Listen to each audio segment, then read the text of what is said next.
Sejarah asal-usul vampir Jiangshi, hantu legendaris dari Tiongkok. Tiap negara memiliki kisah mistisnya masing-masing. Seperti contohnya di Indonesia, tentu kita semua mengenal cerita hantu legendaris yang selalu diceritakan secara turun-menurun. Kisah kuntilanak, genderuwo, pocong, wewe gombel, tuyul, kuyang, dan masih banyak lagi. Kisah-kisah seram yang mistis ini selalu berhasil menarik perhatian orang-orang. Tidak mengenal umur muda maupun tua, selalu saja merasa excited jika ada kisah-kisah seputar hal ini. Nah, seperti yang sudah disebut sebelumnya, tiap negara memiliki kisah mistisnya masing-masing kan? Termasuk juga negara Tiongkok. Hantu asal Tiongkok juga sebenarnya memiliki popularitas yang cukup tinggi. Loh, kisah-kisahnya sudah terkenal di berbagai penjuru dunia. Bahkan, hantu ini juga sudah melompati seluruh dunia. Loh, maksudnya ini bagaimana ya? Hantu vampir biasanya lebih terkenal dari negara Eropa. Padahal negara Tiongkok juga mempunyai vampir versi mereka sendiri. Kalian pasti juga pernah melihat vampir Tiongkok di layar kaca. Kok, vampir ini bernama Jiangshi. Kulitnya berwarna putih pucat. Ia selalu melompat, dan kedua tangannya juga selalu terbentang lurus ke depan.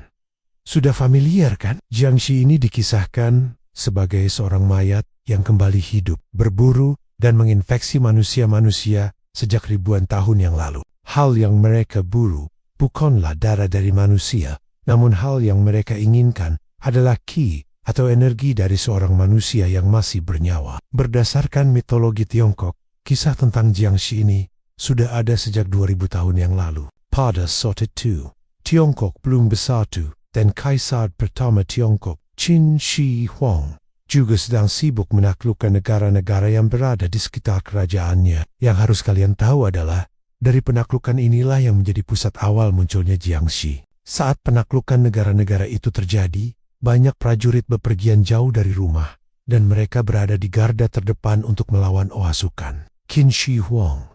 Sebagian besar dari mereka pun tewas dalam pertempuran. Sayangnya, para keluarga dari yang tertinggalkan tidak mampu untuk membawa jenazah. Lalu, konon katanya, mereka pergi mendatangi seorang pendeta bernama Tao untuk melakukan sebuah ritual yang mampu menghubungi tubuh dan jiwa orang yang sudah meninggal agar mereka bisa kembali ke rumah. Biasanya, pendeta Tao akan menuliskan mantra serta nama dan tanggal lahir di wajah mayat, sehingga Jiangshi bisa kembali ke keluarga. Namun, karena sudah meninggal, otot-otot para prajurit itu sudah terlalu kaku dan menyebabkan mereka berpindah tempat beberapa dari manusia pada umumnya. Tapi, jika kertas mantra tersebut tercabut, Jiangshi bisa menjadi sangat berbahaya, karena mereka bisa membunuh makhluk hidup lainnya yang berada di sekitar mereka untuk menyerap ki dari manusia tersebut. Jika kalian ingat, hal ini memang digambarkan dengan sangat jelas dalam film-film vampir Tiongkok. Mereka akan berhenti bertindak kasar